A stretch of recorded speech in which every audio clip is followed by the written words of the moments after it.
Don't bring me down. Don't bring me, don't. Welcome back, you guys. So tonight we're going to be working on a Glock 23. This is a Gen 3. Now, let me just quickly take you through the process of exactly what we're doing to just give you a little bit better idea of what we're working on through the process. Now, what we're going to be doing is we're going to be building the 40 cal version of my green gun. So if you're not quite sure what my green gun is, if you go back and look at some of my videos that I produced back, I think in May of 2017, you're going to see a video with around 20,000 views. I actually did not work on the green gun during that build, but I showed it off in the build. So you're going to get to see it a little bit better of exactly what I'm talking about. Now, let me just go into depth a little bit better here. So first thing that we're going to be doing is we are going to be doing the hive pattern on the top front section here. Okay, so obviously I'm going to take and strip everything down, pull all the parts out, bag those parts. Then we're going to go ahead and run the hive here. That's going to go all the way through, so we're going to get to see some nice barrel. We're going to leave some nice spacing in the front here because this is a 40 cal, so we're going to be a little bit farther away from where the barrel locks up just because the bullet is a little bit more powerful than the 9 and we don't want to go through the process of cracking or damaging a slide. So we have altered the pattern just a little bit to accommodate the larger bullet, and we're also going to be staying away from the front section because we have a longer nosed night sight on the front and we don't want to go into the pocket. So those are the two things that we're going to be worried about on the top front section. On the side, what we're going to be doing is we're going to do some ball nose work through here, right out the end. That's going to shave all the existing text off. We are then going to be doing a long, what would be kind of a hive pocket on the ends. So it's going to be a recessed pocket. Then we're actually going to have some holes, some ports that are hive punched all the way through. Now that's going to match on both sides. So this one's going to go down and over, and then the other one's going to go around the ejection, around down where the barrel is and up on this side, shave that all off. And then we're going to go ahead and do our, what would be kind of the, it's a dish, I guess. It would be a deep dish, and then it'll be a series of hive pockets down inside of there. Now, that's most of what we're going to be doing from the CNC. The first thing that we're going to do before we get to start that is we're actually going to have to chamfer the entire slide. So as it's in there and we're working on the top, we'll do a chamfer all the way around the top, then we'll do that hive. And then as we rotate, we'll go ahead and do all the work on the side, then we'll run our chamfer on the nose and our chamfer on the tail, and of course we'll match it on the other side. So that's pretty much the wrap up of the CNC, the Tormach portion of it. Now, let me also tell you a little bit more about what's going on. And what that is we're going to be doing laser grip sections on the back. So we're going to be running the hive laser grip section on the back here, just like we have in the green hive. And we're also going to be doing the barrel. So we're going to be laser fluting the barrel all the way around. We're going to be doing a pattern on the top and on the side of the barrel. I have to go back and look at the notes, but I believe we're doing the pattern on the side. That's the G23 because the actual slide and frame won't be marked anymore. So we're going to be doing a G23 on the side here, and then on the top we'll be doing a hive, and of course we'll be doing a straight flute with a hive in between those flutes for the barrel. So we're going to see some really cool barrel, and it's going to be really kind of an elaborate base design. Now, last but not least, some of the things that you haven't seen is we are going to be incorporating the frame on that, and that's why this is a full-blown pistol in my hand. We will be working on the frame itself and doing the hive pattern to match the slide. So we're going to be stripping all this off. We will be running the laser hive pattern on the frame on both sides, of course. And then the very last thing that we're going to do to this is we're going to color the upper and lower parts to match. So our slide and our frame are going to end up being colored, and this is going to be what would be one of the most advanced, intricate base designs that I've done in a long time. Now, one of the last things I want to add to this is that when the customer reached out to me, they said, hey, I want your hive gun. I want to build it the way it is. Now, my hive gun has an RMR in the back, has a Trigicon in the back of it. What that means is that leaves a big section in the back here that is not going to be done. However, because this is such an elaborate design that we're doing so much, we're tying everything in together, at no charge to him, I'm actually going to be doing the back top section, and we'll be doing a recessed pocket down with the hive raised up. So basically, this is going to have a hive, all lasered hive in here. Now, that's just one of those deals where I haven't done a complete build this advanced, even on my own guns, because I have several that are halfway builds, I guess I would call them, and I just want to do a full-blown build. So there's not going to be any charge to him for running the back section here. Obviously we're going to stay away from the rear sight, and obviously we're going to stay away from where the barrel locks up, but we're going to add that in there so we have a fully done Glock 23. I'm really excited about this build. You guys always know how it is with me. I'm loving the Hive and the hex pattern stuff. So guys, let's jump in. Let's get all that.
All right, guys, what we're gonna do now is we're gonna go ahead and take this over to the Sandblast booth. Let's go ahead and get this thing cleaned up just a little bit, and I'm gonna bring you guys back over to the stainless steel table.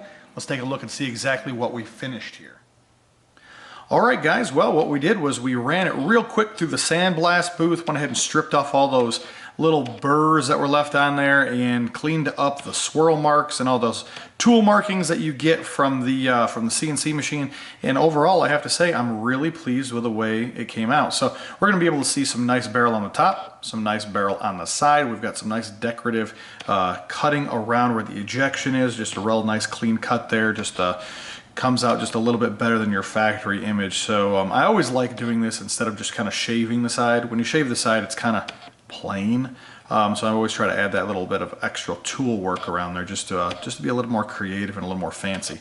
But guys, what we're gonna do now is we have a bunch of laser work to do. So first and foremost, we're gonna finish up the laser stuff on the slide. So what that means is we're going to go ahead and run a rear grip laser section on both sides. That's going to be the hex hive pattern, so that's going to match the rest of the slide.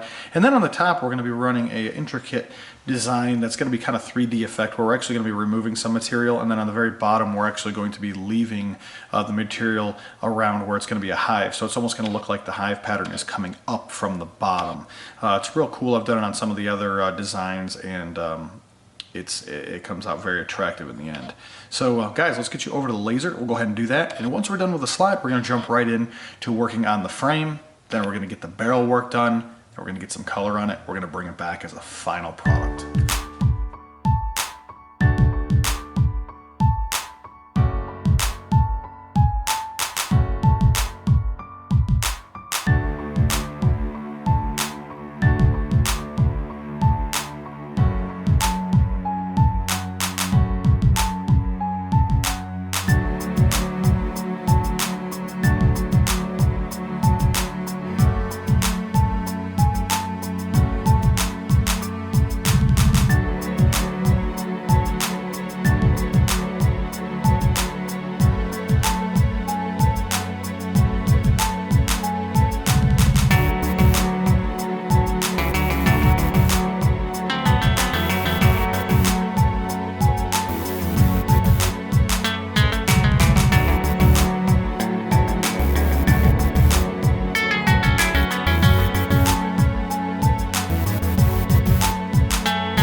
All right, guys, let's just take a look and see exactly what we ended up with as our final product in comparison to starting with that factory Glock 23. Now, this was a lengthy video. I apologize. We had a lot of stuff going on with this video. We had chamfers, we had side work done, we had laser work on the grips, we had front pockets being done, top laser work being done, frame being done, barrel being done. It just seemed like it never ended. There was so much content. So I apologize about the length of the video, but guys, I really didn't want to skip anything. I want you guys to be able to see it from beginning to end, start to completion, and really just kind of get you there, get you motivated to maybe have something done.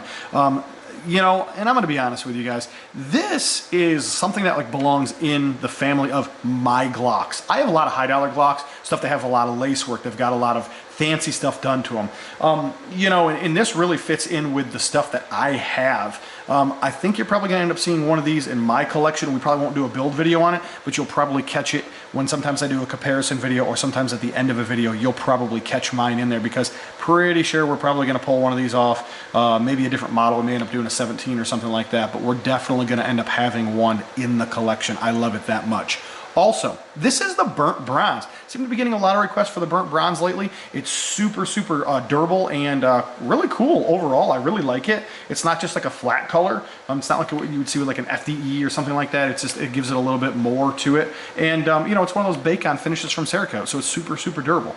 Now, one of the things that you're never gonna see me do is, you're never gonna really see me do the barrel coloring, because what that is that's a high wear item, okay? So basically, the slide and the barrel wear each other. So even if you take a new gun, you rack it a couple times, what you're gonna find is that right up here in this zone, you're gonna start to see some wear, because it's metal on metal. So my recommendation to you guys, because I've kind of been there, done that kind of thing, send your stuff out to KNMBlasting.com. Those guys seem to have the best turnaround, the best quality for the high wear parts. So they do a lot of things like the ZRN, the tin, they do a lot of other things. Unfortunately, I'm not in the market for that PVD based coating. Those guys are, and those guys can kind of point you in the right direction of exactly what you're looking for your application. But I'm gonna tell you already that I've used a lot of different vendors. I have barrels from a lot of different vendors that are here, and maybe sometime we'll do a barrel vendor video. But I can tell you firsthand experience that Daryl at K&M Blasting is probably the #1 person you want to talk to. He does a lot of stuff for a lot of people, a lot of different companies as well that maybe you don't know, that are kind of flying underneath the radar that he doesn't speak of, but he ends up doing a lot of work for a lot of big name companies. So more than likely, if you've walked the gun show, or maybe you have a high dollar item already, it may have come from him. So just kind of one of those little insider information things that I would definitely recommend you follow up on, especially if you want to have your barrel done. You want to change the color, maybe you've got a worn out barrel, just want to try to get a little bit, you know, better appearance out of it. Definitely reach out to him, and check the video description for the direct link to him. And he also has an Instagram page. I would definitely recommend you go over there and check him out. Now, back to this. This is just beautiful overall. I am loving this. Now, we've done a lot of work on this overall. So we've got a lot of barrel work done on the inside here. It's gonna look super killer whenever the barrel ends up becoming colored. I don't know what the plan is for that just yet. But maybe if I get word on it when I give this back to the customer, I'll kind of keep you guys updated on what's going to happen with that. But overall, it's going to come out killer no matter what they end up going with as far as the color on that barrel. But guys, let's take this outside. I ended up getting out some of my other Glocks. I feel like this is one of the family guns because it's such the Hive pattern. It fits a lot of my theme, the internal stuff that I have. And guys, it's just as decorative as my stuff. So I thought we'll put them together and let's just show them all off. We've got a lot of stuff that we've done on the channel over the last year or so. And if you haven't seen some of the other builds, now's an opportunity to kind of catch the full-blown product at the end to go back and watch it. So really cool. So let's check that out. Man, guys, that 23 that we just turned out right there, that is like part of the family, no doubt. Look at the other ones that we have out here. Now, the 3 on the left, those are all 19s. Those are mine. But man, I feel like I'm missing something now. You know, this one is so intricate with the full design on it. I just really feel like I'm missing something in my collection. I really like this one. It's going to be part of the family. It's going to seem like part of that family's missing once that gets back over to the owner. But man, we've got some crazy builds that we've done over the last year or so. I would definitely encourage you, go back, take a look at our Instagram, take a look at the videos that we've put out on YouTube, go through the content. If you like the content, subscribe. If you like the video, hit the like button. Follow us on Instagram, follow us on Facebook. We have new content being turned out all the time. We've got giveaways and some things like that we're going to be doing. We're going to be doing some live events. But definitely keep updated with us and what's going on with Instagram and Facebook, because we seem to have a lot of the newer, smaller content seems to get turned out over there. So you'll end up seeing a little bit of a bigger video get posted over there, and just kind of gives you the opportunity to stay updated with us and exactly with what's going on. But guys, you know what? You could always message me. If you have a project, you're just not sure about what it costs, what the turnaround time is, if it can even be done, feel free to go over to our webpage, once you get over to the webpage, go to the Contacts tab. Once you get to the Contacts tab, fill that information out. I'm going to shoot you a message back. Send me some pictures. Let me know exactly what you're after, what you want to have done, and we'll get you quoted. We'll get you a turnaround time. We'll tell you exactly, you know, what the steps are and what steps need to be taken in order to get that project started. If you call me, leave me a voicemail. It's a lot easier sometimes for you to leave me a text or to leave me an email, because then I can keep track of who you are. I have a lot of people that want to have conversations about different things, different projects and things, and then 90 days later they want to send me something, and unfortunately I don't remember who you are anymore because I talk to so many people about so many different projects. So I would encourage you to have some kind of a paperwork trail, to go over to the webpage, send an email, or directly email us. At the end of every one of my videos, you're going to see mark@NCEngravers.com. Go ahead and just put that into your you know, into your Outlook or into your email that you're using. Shoot me a message. Let me know what you got going on. I'll reply back, and we'll get the ball rolling on your project. But guys, lots of cool stuff. If you haven't seen it, there's tons and tons of videos that we've put out. We're up over, I think, 80 videos now. And in May of this year, we'll make a year. So we're getting up there to the year mark. We've got about 2,500 subscribers. And I'm hoping in the end of 2018, we're up around 5,000 subscribers. Would be pretty cool. So we're working towards that, but share the videos, you know, let other people know what's going on and where to get a hold of me and things like that. I work a full-time job, so this is a hobby, but I treat your project like it's my own. Okay, so I tell a lot of people that, and if you've had service done through me, you'll know that I'm going to ask a lot of intricate questions about a lot of different things, stuff that maybe you haven't thought about, because I've seen it before. I just want to make sure that we're doing the best we can on your project, the best turnaround time, the best quality, the best finish, things like that. So don't be surprised if I send you some questions about your build, because I've been down that path with other people, and I just want to make sure that I'm pointing you in the best possible direction to complete your project. So guys, feel free to send me an email, feel free to send me a text, call me if need be, but definitely reach out to me and let me know exactly what you have going on. And guys, you know what? We're going to be turning out other really, really cool things like this. I've got a couple other big builds here right now, so hopefully over the next week or so you guys will see another video. We have a pretty advanced CZ build that we're doing, and a pretty advanced M&P 2.0 we're building. So expect to see those over the next couple of weeks. But guys, have a good one.